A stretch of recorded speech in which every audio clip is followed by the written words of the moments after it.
Pessoal, estamos seguindo aqui o raciocínio do bloco anterior, explorando um pouquinho, agora já entrando mais mesmo no livro do Mathieu Pajot, no simbolismo que ele traz aqui. O livro é esse, né? Vou mostrar aqui para vocês de novo. The Language of Creation. Tem uma tradução em português, tá? A linguagem da criação. Não lembro se eu comentei, talvez tenha comentado. Eu realmente prefiro, nesse caso, a versão em inglês, mas pode ter sido alguma encanação minha. Eu comecei a ler, eu tinha lido já em inglês antes, aí saiu em português, resolvi comprar, falei, vou reler agora, mas vou reler a versão em português. Mas achei uma tradução, enfim, com alguns probleminhas, acabei desistindo, mas talvez tenha sido coisa minha. Então, também não quero desencorajar com muita ênfase não, tá? Quem quiser ler em português, é um livro bem diagramado também, muito parecido com esse, as imagens são idênticas. Talvez de fato tenha sido cisma minha, tá? Talvez valha a pena pegar a versão em português. Mas vamos lá. Eu falei então um pouquinho no bloco anterior sobre... Eu dei o exemplo do céu, né? A pessoa que vai ao céu após a morte, como isso pode ser um problema se a gente interpreta o céu como...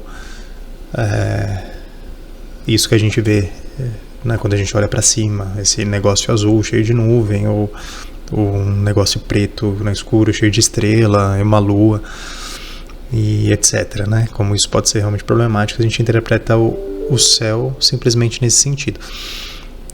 Para o Mathieu Pajot, a chave de compreensão do céu, tá? Vamos então explorar esse símbolo aqui. E o céu, né, se a gente pensa de novo na quaternidade, é um dos elementos dessa quaternidade, né? O céu, então já vamos agora de fato falar das ideias do Mathieu Pajot. O céu que está acima, né? Que faz muito sentido, né, na quaternidade. Vou dar o panorama geral aqui, vou explorar cada um deles. Tem o céu acima, a terra aqui abaixo, né? Então céu, terra. Do lado direito, tá? Isso aqui é o lado direito, tá? O espaço. Do lado esquerdo tá o que ele chama de tempo. Vou explicar esses termos, tá? Céu e terra, um pouco mais fácil da gente entender. Espaço e tempo tem basicamente a ver com... O espaço tem basicamente a ver com ordem, estabilidade, e o tempo tem basicamente a ver com transformação, mudança, dissolução, tá? Essas são as ideias centrais aqui. O céu, a gente tem uma certa noção do que isso significa, né? Tem noção de que a gente já falou um pouquinho disso, tem a ver com coisas elevadas, etc. Agora, fundamentalmente, para o Mathieu Pajot, o céu ele pode ser compreendido a partir de uma palavra que talvez não seja tão intuitiva assim. A palavra é sentido, tá? O céu é o que fornece sentido para todas as coisas, tá? As referências, então, que a Bíblia faz ao céu, a Deus, aos anjos e basicamente as imagens que apontam para isso tem a ver com coisas que ou ficam no céu, né, estrela, sol, etc, ou animais que voam para o céu, principalmente os puros, né, então pássaros, águia, pomba, né, então normalmente os símbolos que têm a ver com o céu vão nesse sentido, são as coisas que têm uma correspondência de fato com o céu, né, que tem de fato uma correspondência com o alto, né? As coisas que voam, que se elevam, as coisas leves, tá? E, enfim, como eu dizia, a luz, né? A luz tem muito a ver também com o céu, a luz como um elemento absolutamente, né, sem peso nenhum, absolutamente refinado e que ilumina a existência. E tudo isso tem a ver com sentido, tá? Com significado. A luz, ela ilumina no sentido de que ela dá significado às coisas, tá? Esse é o sentido maior. O próprio Jesus Cristo, que é o Logos divino, isso é traduzido como verbo divino, mas pode ser traduzido como sentido também, né? Logos é uma palavra que se relaciona intimamente com a ideia de sentido. E por isso que, por exemplo, a palavra diálogo tem a ver com uma corrente de sentido que passa através das pessoas, isso é diálogo, e o diálogo é diálogos, né? O Viktor Frankl, que alguns de vocês devem conhecer, o Viktor Frankl, ele criou, né, um sistema terapêutico, enfim, psicólogo, né, que foi para um campo de concentração, mas que já tinha desenvolvido antes a sua teoria. Ele chamou sua teoria de logoterapia, de novo, referência ao logos. E o Frankl, ele era absolutamente fascinado. O tema central de toda a teoria psicológica dele era a ideia de sentido. Ele falava das crises noogenéticas, ou seja, as crises que tem a ver com nous, né? Quando fala no, normalmente a referência aqui é ao nous, ao espírito, né? Eu já falei desse termo aqui. Então ele fala de doenças noogenéticas, doenças cuja gênese é noética, ou seja, espiritual, que tem a ver basicamente com a perda de sentido. Ele fala como o mundo moderno é um mundo em que o sentido se esvai muito facilmente, que a gente perde o referencial de sentido. E nos campos de concentração ele observa como as pessoas que conseguem sobreviver são as pessoas que mantêm viva a chama do sentido, que vê um sentido na própria vida, no próprio sofrimento, no futuro, né, uma razão por que viver. Ele diz isso, que a pessoa que tem uma razão pela qual viver, né, um porquê viver, tende a aguentar, tem muito mais força para aguentar basicamente todos os cômodos da vida, todas as formas como a vida se apresenta, todos os sofrimentos, todas as provações. Quando o sentido se mantém nessa luz que se mantém acesa, iluminando a escuridão da matéria, tá? Então, as referências ao céu para o Pajot tem a ver com sentido, tá? Então, o sentido, o céu é o que fornece sentido. Isso é um ponto essencial para a gente compreender a cosmovisão dele e como isso tem a ver com a nossa própria vida, né? A gente sabe o que significa viver sem um sentido, a gente sabe como a modernidade, ao perder essa ligação com o céu, faz nascer uma humanidade cada vez mais tendente a doenças de fundo noético mesmo, eu diria, nos termos de Frankl, mas enfim, como é muito mais tendente a manifestar isso através de sintomas físicos ou, na maioria das vezes, psicoemocionais, e como o sentido por excelência, isso o Viktor Frankl também fala muito bem, o sentido por excelência, o Viktor Frankl chega a falar num supra-sentido, no sentido superior. Esse sentido por excelência é o próprio Deus, é o próprio Logos, né? Se a gente pensar em termos cristãos aqui, na segunda pessoa da Trindade. É só aí, né? Claro que há diversos sentidos particulares na vida, né? As pessoas encontram sentido em diversas situações concretas e os sentidos se revelam objetivamente. Agora, o sentido por excelência é o próprio Deus, o único sentido absolutamente estável, né? O único ponto em que o ser humano pode se fixar, encontrar realização plena, porque uma vez encontrado esse ponto de iluminação absolutamente constante, tudo mais se resolve, né? Tudo mais fica fácil. Aquela ideia de buscar primeiro o reino dos céus, de novo uma referência aos céus, a gente encontra isso no Evangelho, e tudo o mais será dado por acréscimo. Aqui não no sentido de que as coisas vão acontecer de uma forma absolutamente que sacia, que realiza nossos anseios puramente humanos, mas no sentido de que as coisas que acontecerem vão ser compreendidas sob uma luz maior. E essa luz maior do sentido redime a existência, seja assuma ela a forma que for. Tá, então esse é o sentido do céu, né? Isso tudo é muito bonito, né? Se a gente for pensar toda essa ligação com nous, com o espírito, é o que há de mais nobre na existência, né? É a ligação com o uno, é a ligação com o absoluto.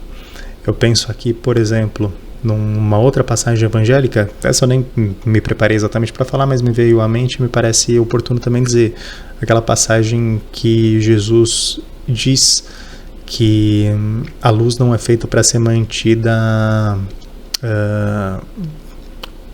sob, não lembro exatamente qual imagem que ele usa, mas abaixo da lâmpada, né? A luz não é feita para se manter oculta Ou seja, a luz ela é feita para se elevar, para iluminar. Isso me parece que tem muito a ver com essa elevação do ser humano ao reino do Espírito e, por consequência, o ser humano se portando na Terra como uma centelha, né? Como uma manifestação concreta dessa luz não roubada dos deuses, né? Como os mitos, como o mito de Prometeu, atualizado em anseios puramente humanistas que querem romper com a transcendência, mas como um reflexo, de fato, dessa luz divina e uma correspondência, né, em correspondência à luz, à iluminação, a essa fonte suprema que é Deus, tá? Então, o céu é a fonte do sentido. E o céu se relaciona com o quê? Para o Mathieu Pajot, o céu se relaciona diretamente com a terra, tá? Esses são os dois termos opostos, o céu acima, a terra abaixo. E se o fim, o telos do céu é essa manifestação do sentido, esse sentido deve ser incorporado, deve ser corporificado, deve ser realizado, deve ser gestado e trazido, elevado, tá? Materialmente, e essa é a função da Terra. Se o céu é o sentido, a Terra atende pelo nome central aqui de manifestação. A Terra é a potência, a gente pode dizer, se a gente pensar em filosofia, é a potência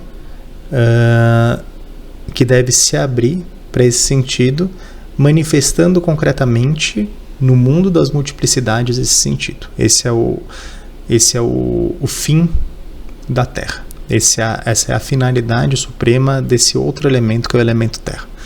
E como esse elemento ele aparece na linguagem bíblica?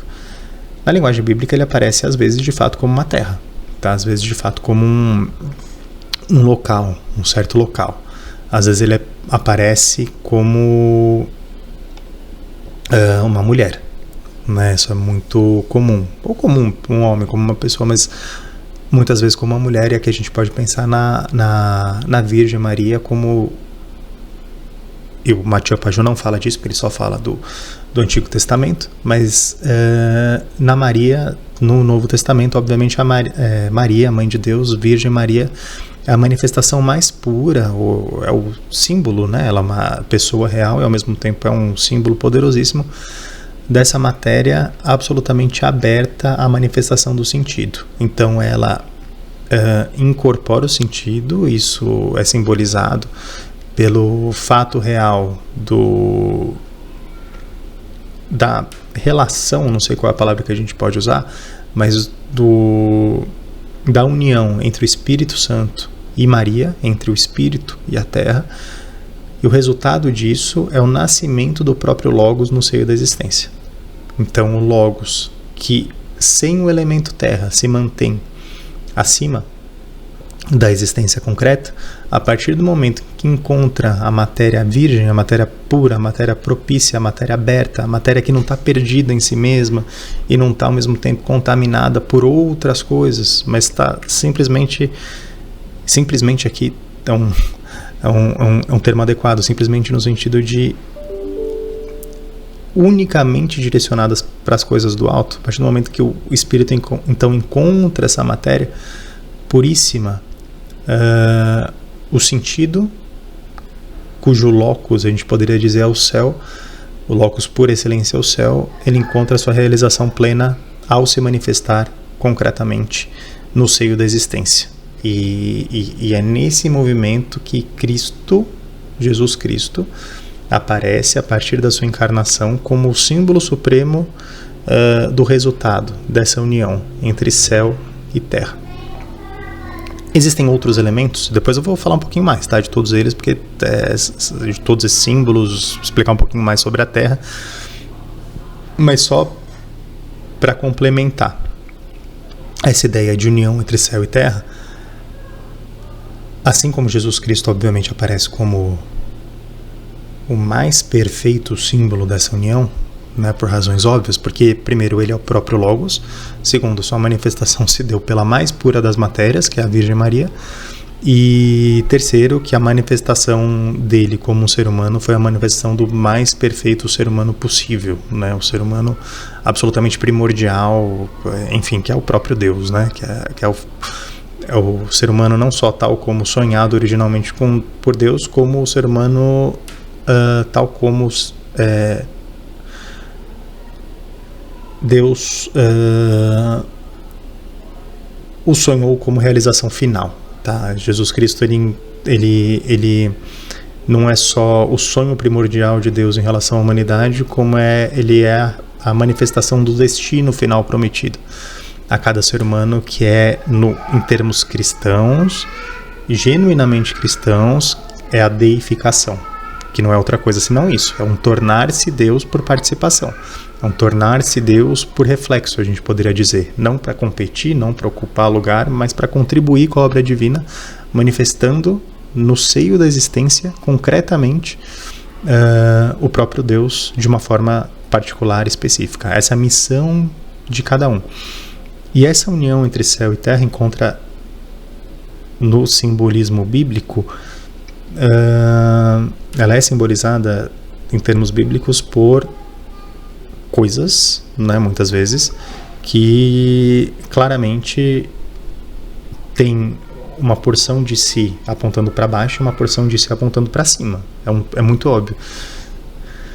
Assim como o ser humano, que tem os pés no chão e tem a cabeça, né, ele se ergue, diferentemente dos animais, né, diferentemente da cobra que rasteja, isso é um símbolo importante também, diferentemente dos animais que andam sobre 4 patas, o ser humano ele anda sobre 2 pés, né, sobre 2 pernas ele se ergue, e sua posição é vertical. E isso é um símbolo, tá? Isso é uma simbologia importante do ser humano, e aliás não é por acaso, né, tem até um elemento simbólico, por exemplo, nas práticas, fazendo um pouquinho de sincretismo aqui, mas nas práticas orientais que falam tanto sobre a importância da postura ereta, né? Enfim, a gente pode pensar aqui, extrapolando um pouco, no simbolismo do corcunda, né? No simbolismo da mulher curvada, que aparece na Bíblia. A gente tem o corcunda de Notre Dame, como isso de alguma forma atenta, é uma representação do ser humano não mais voltado às coisas do alto, mas assumindo uma postura quase animalesca, né? Uma postura mais voltada para a terra do que para o céu, e não mais como essa união entre céu e terra. Enfim, outras coisas, outros objetos, outras criaturas, outras representações dessa união entre céu e terra são a árvore do Gênesis, né? Enfim, a árvore tem raízes na terra e aponta para o céu, e é um símbolo muito claro, né? Porque se a gente pensar como a árvore funciona, a árvore ela retira, por um lado, a sua energia do sol, né? Ela quase reverencia o sol, se abre ao sol, e o sol é o alimento da árvore por um aspecto, por outro aspecto ela também retira nutrientes da terra, ela suga aquela seiva que vem da terra, e essa união entre céu e terra que forma a árvore. Então a árvore obviamente é uma união. O Mathieu Pajot dá outro exemplo, existem muitos outros possíveis, mas da escada de Jacó. A escada de Jacó, de novo, é o símbolo de uma escada, né? Uma escada que tem uma dupla função, obviamente, né? Qualquer escada tem a função de levar para cima e de levar para baixo, ou seja, de servir como essa ponte. A própria ideia de uma ponte, né? Falei o termo ponte, e na tradição católica, quando a gente fala no pontífex, né? Enfim, no Papa, no Padre como ponte, novamente, a gente pensa nesse mesmo significado. A cruz, pensando no Novo Testamento, que é uma nova árvore, que é feita de madeira, né? E que também se ergue, também ela tem uma dimensão horizontal, mas ela tem principalmente uma dimensão vertical, e é mais uma vez um símbolo dessa mesma união entre céu e terra. Então tudo que é posto nesse meio de caminho, né, nesse meio de caminho como ligação entre o alto e o baixo, simboliza essa ponte entre céu e terra, cujo símbolo maior é o próprio ser humano, né? Nós somos feitos com um fim próprio de unir céu e terra, ou seja, de um só tempo, estarmos abertos para o sentido, e se a gente perde o sentido, se a gente perde de vista o sentido supremo, se a gente perde de vista Deus, se a gente perde de vista a nossa capacidade de abertura ao sentido supremo que é Deus, a nossa vida realmente, literalmente perde o sentido. E da mesma forma, se a gente simplesmente alça voos, busca sentidos dissociados da vida concreta, dissociados da relação cotidiana, dissociados da nossa capacidade de trabalho, dissociado de tudo que tem a ver com realização concreta mesmo, material, e vive simplesmente no mundo dos sonhos, no mundo da imaginação, no mundo buscando a iluminação espiritual, em completo alinhamento em relação ao mundo concreto, a gente também não serve mais de ponte. E, curiosamente, nessa busca incessante por sentido, a nossa vida também deixa de ter sentido na medida em que esse sentido não é manifestado, não é concretizado, na medida em que o elemento terra também se perde. Tá? Eu quero que vocês percebam aqui como esse símbolo tem implicações muito profundas, né? Como esse simbolismo simples, né? Do céu e da terra, e desse ponto intermediário, dessa ponte, desse traço de união entre céu e terra, cuja expressão mais emblemática é o próprio ser humano, como essa leitura simbólica, bastante simples, já afasta uma série de pensamentos equivocados, uma série de erros possíveis do ser humano, seja por um lado materialismo excessivo, seja por outro lado um espiritualismo excessivo, a gente pode dizer, que encontrou expressão no universo cristão, claro, nas seitas chamadas gnósticas, né? Gnósticas aqui no sentido ruim do termo, de negação do mundo material, de negação do valor da vida, de seitas que encaram a vida material como um erro, como obra de um maligno demiurgo, e não conseguem ver o sentido nessa vida material, ignorando completamente o fato de que é justamente na vida material que o sentido supremo deve se manifestar por meio de cada um de nós. Existe uma passagem que eu acho muito bonita do mestre Eckhart, em que ele diz, né, mestre Eckhart foi um grande místico alemão, cristão, muito combatido pela igreja, até hoje tido por muitos como herético, mas enfim, polêmicas à parte, é um autor que sem nenhuma dúvida tem livros muito bonitos, muito brilhantes.